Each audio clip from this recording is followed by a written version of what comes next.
Well, moving on to a development that could sharply raise the stakes in an already volatile Middle East. Iran is reportedly accelerating work on chemical and biological warheads designed for long-range ballistic missiles. It's a move that, if confirmed, would trigger an alarm in Washington, Tel Aviv and beyond. According to media reports citing military officials, Iran's Islamic Revolutionary Guard Corps has intensified efforts to develop unconventional missile payloads alongside upgrades to command and control systems. Well, these warheads, the reports say, are not meant to explode in the conventional sense, but to disperse chemical or biological agents over wide areas. At the same time, Iran's missile infrastructure is said to be expanding and repositioning.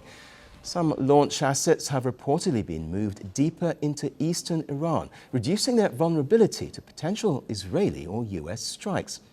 The message appears clear. Tehran is hardening its defenses and widening its options.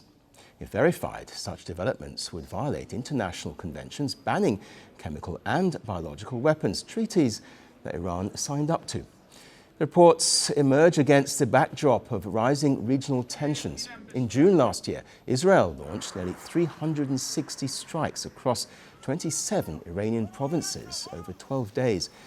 During the conflict, Iran relied heavily on ballistic missiles and drones in retaliatory strikes against Israel.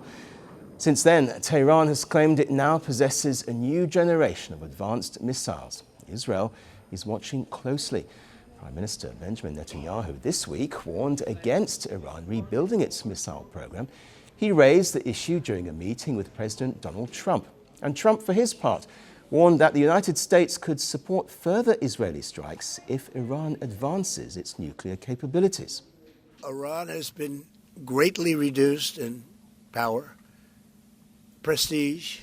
I don't want to use the word humiliation because, they're trying to build up again. But we can't let them build up because if they build up, there can't be peace. Meanwhile, Iran's leadership is striking an increasingly defiant tone.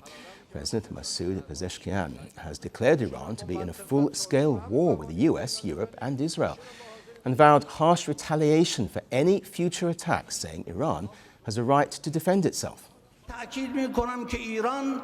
I emphasize that Iran does not seek permission from anyone to defend itself.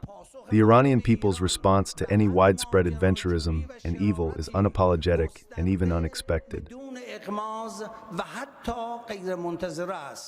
Western intelligence agencies remain deeply concerned. The US intelligence community last year said Iran is likely to be continuing research and development of chemical and biological agents for offensive use.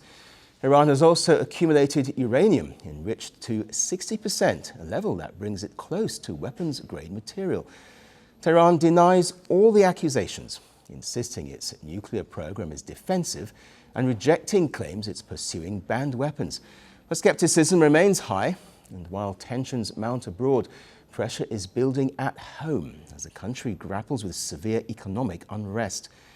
As Iran fortifies its missiles and hardens its rhetoric, the question now is not just how its rivals respond, but whether this accelerating arms posture is meant to deter conflict or if it risks pulling the region closer to another, far more dangerous confrontation. The world doesn't fit in boxes, so why should your news? From battlefields to negotiation tables, from internet outrage to real-world injustice. The conversations everyone is having and the ones they're avoiding. It's the same show, but this new year, Firstpost America gets a new look. I'm Cary Johnston, and this is Firstpost America.